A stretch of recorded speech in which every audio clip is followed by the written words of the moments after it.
प्रिय विद्यार्थी मित्रों, नमस्कार।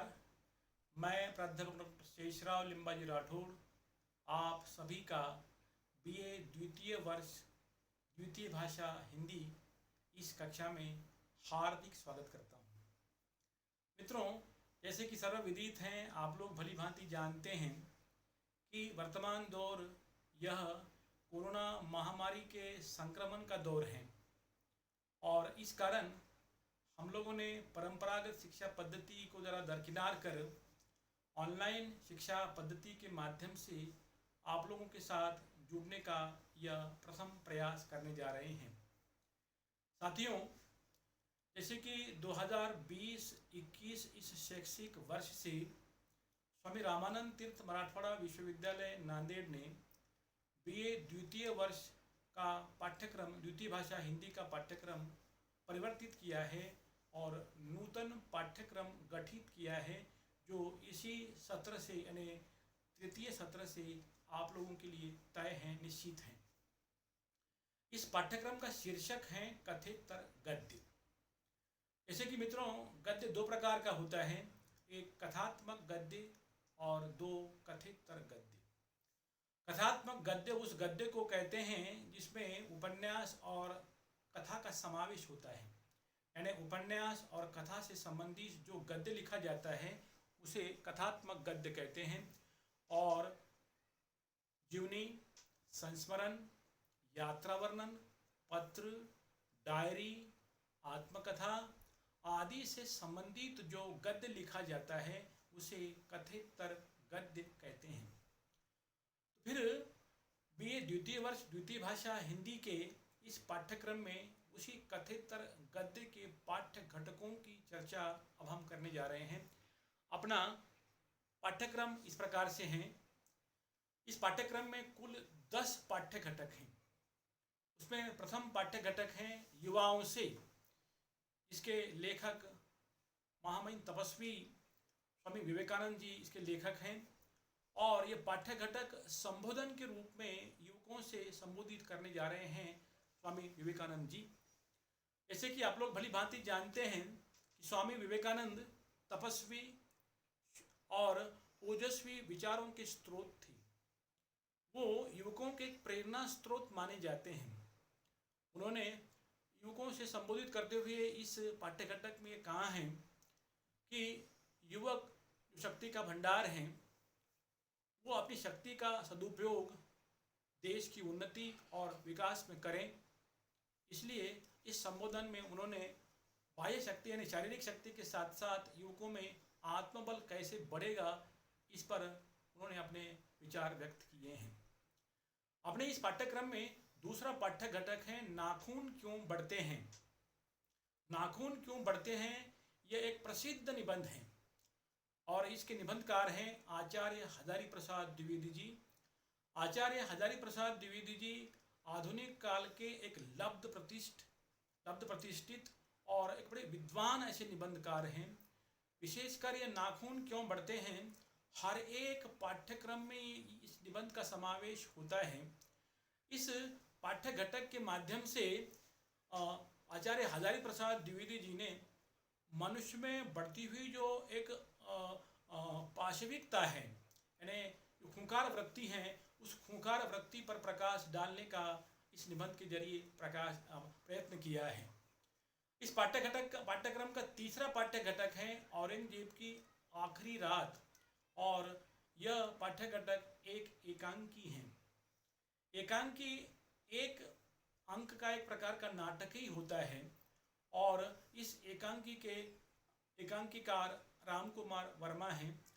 रामकुमार वर्मा आधुनिक काल के एक महान एकांकीकार हैं और उन्होंने इस एकांकी के माध्यम से औरंगजेब के चरित्र पर प्रकाश डालने का भरकस प्रयास किया है। अपने पाठ्यक्रम का चौथा पाठ्य घटक है प्रवास की डायरी, कुछ विशिष्ट पन्ने।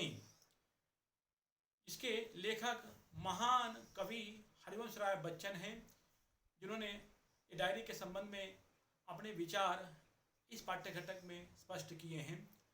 पाठ्यक्रम का अगला हिस्सा पांचवा पाठ्य घटक है इंस्पेक्टर मातादीन चांद पर, जिसके लेखक हरिशंकर प्रसाई हैं और ये पाठ्य घटक एक व्यंग्य रचना है।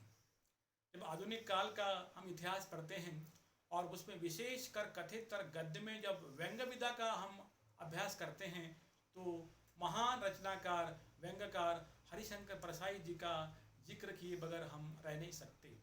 हरिशंकर प्रसाई जी आधुनिक काल के उन इने गिने महान से महानतम व्यंग्य रचनाकारों में से आते हैं और उन्होंने अपनी व्यंग्यात्मक लेखनी के माध्यम से इस पाठ्य घटक में अपने बहुत ही अच्छे विचार प्रकट किए हैं। इस पाठ्यक्रम का छठा पाठ्य घटक है काशी के नाम और इसके लेखक हैं नामवर सिंह। काशी के नाम एक पत्र शैली का पाठ्य घटक है और डॉक्टर नामवर सिंह, जैसे कि आप लोगों को मालूम होगा, नामवर सिंह एक बड़े महान लेखक होने के साथ साथ एक अच्छे उच्च कोटि के आलोचक थे। उन्होंने पत्र शैली में काशी के नाम एक पत्र लिखकर अपने विचार इसके माध्यम से स्पष्ट किए हैं। अपने इस पाठ्यक्रम का सातवां पाठ्य घटक है एक थी रामरती। इसकी लेखिका सुप्रसिद्ध लेखिका आधुनिक काल की शिवानी है और यह पाठ्य घटक संस्मरण शैली का है, संस्मरण की श्रेणी का है। इसमें शिवानी जी ने अपने संस्मरण को एक थी राम की रति इस पाठ्य घटक में इसकी चर्चा की है। जैसे कि संस्मरण जिस व्यक्ति को खुद का अपने अतीत काल की घटनाओं का जब संस्मरण होता है और उसी के संबंध में जब वो लेखन कार्य करता है उसी को हम संस्मरण कहते हैं। इसी का जिक्र शिवानी जी ने प्रस्तुत पाठ्यक्रम में किया है, पाठ्य घटक में किया है। अपने पाठ्यक्रम का आठवां पाठ्य घटक है स्त्री जो महज त्वचा है और इस लेख की लेखिका है, इस लेख की लेखक हैं सुधीर पाचोरी। सुधीर पाचोरी जी ने प्रस्तुत लेख में स्त्री जो वंदनीय हैं, पूजनीय हैं, स्त्री लक्ष्मी हैं, पर कुछ लोगों की दृष्टि से स्त्री को जो एक महज त्वचा समझते हैं या एक गलत विचारधारा उसके संबंध में लिखते हैं या कहते हैं, उसके संबंध में सुधीर पाचोरी जी ने प्रस्तुत लेख में बहुत ही सटीक विचार प्रस्तुत किए हैं। मित्रों, अपने पाठ्यक्रम का नौवां पाठ्य घटक है वीरांगना कनकलता बरुआ, जो एक जीवनी परक पाठ्य घटक हैं। इस जीवनी की लेखिका है निशा नंदनी भारतीय। निशा नंदनी भारतीय ने इस जीवनी में अपने बहुमूल्य विचार व्यक्त किए हैं। और आखिरी में इस अपने पाठ्यक्रम का पाठ्य घटक है रसायन और हमारा पर्यावरण, जिसके लेखक हैं डॉक्टर एन.एल. रामनाथन। जो विज्ञान से संबंधित यह पाठ्य घटक हैं। डॉक्टर एन.एल. रामनाथन बड़े महान वैज्ञानिक थे। उन्होंने प्रस्तुत पाठ्य घटक में रसायनों का हमारे पर्यावरण पर किस प्रकार से एक गलत परिणाम होने लगा है, अनिष्ट परिणाम होने लगा है, इसकी काफ़ी अच्छे प्रकार से चर्चा प्रस्तुत पाठ्य घटक में एन.एल. रामनाथन ने वैज्ञानिक दृष्टिकोण से यहाँ की है। तो मित्रों, जैसे कि पाठ्यक्रम के कुल यहाँ 10 पाठ्य घटक हैं। अब ये कथितर गद्य के रूप में जाने जाते हैं। इसके बाद हम इस पाठ्यक्रम पर प्रश्न पत्र का प्रारूप कैसे होगा इसके संबंध में चर्चा करने वाले हैं। मित्रों, जैसे कि ये विदित है कि आप लोगों की लिखित परीक्षा 50 अंक की होगी और अंतर्गत मूल्यांकन जिसको सीए कहा जाता है वह 25 अंकों की आपकी परीक्षा होगी। 25 अंकों की जो आपको सीए यानी कंटिन्यू असेसमेंट जिसको अंतर्गत मूल्यांकन कहा जाता है, उसमें एक कक्षा परीक्षा जिसको घटक परीक्षा भी कहते हैं वो 10 अंक की होगी अपने प्रस्तुत पाठ्यक्रम पर, और 15 अंकों के लिए आपका सत्र के अंत में सेमिनार लिया जाएगा जो प्रस्तुत पाठ्यक्रम के किसी एक पाठ्य घटक के ऊपर आप अपना सेमिनार दे सकते हैं। यानी 10 अधिक 15 बोले तो 25 अंक ये अंतर्गत मूल्यांकन के आपके होंगे। और बाद में जो लिखित परीक्षा विश्वविद्यालय के द्वारा आप लोगों की ली जाती हैं वो कुल 50 अंकों की होगी। उसमें पहला प्रश्न यह पाठ्यक्रम पर विकल्प के साथ दीर्घोत्तरी प्रश्न होगा, इसके 10 अंक हैं, यानी जो 10 अंकों के लिए प्रश्न पूछा जाएगा वह प्रस्तुत यानी जो 10 अपने पाठ्य घटक हैं उनमें से किसी 2 पाठ्य घटकों पर विकल्प के साथ दीर्घोत्तरी यानी अधिक से अधिक आपको उत्तर लिखना पड़ेगा। यहाँ पर वो 10 अंक के लिए प्रश्न पूछा जाएगा। प्रश्न क्रमांक 2, यदि प्रस्तुत पाठ्यक्रम पर विकल्प के साथ दीर्घोत्तरी प्रश्न पूछा जाएगा, यह भी 10 अंक के लिए प्रश्न होगा।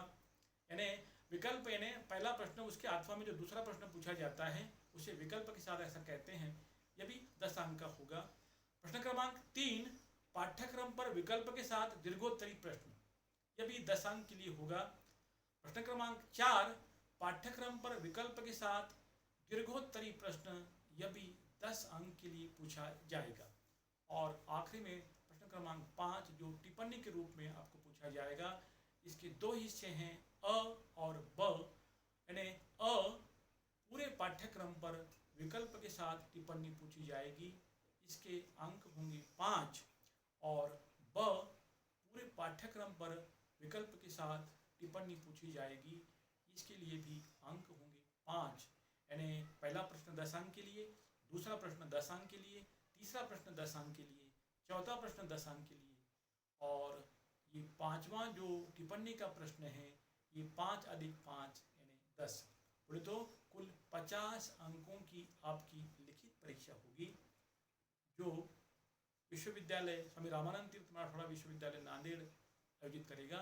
और यहाँ 25 अंकों की आपकी अंतर्गत मूल्यांकन के रूप में यानी कंटिन्यू असेसमेंट के रूप में इसमें एक कक्षा परीक्षा, घटक परीक्षा 10 अंक की, और एक सेमिनार जो सत्र के अंत में हम लेंगे वह 15 अंकों के लिए होगा। यानी 50 + 25 यानी 75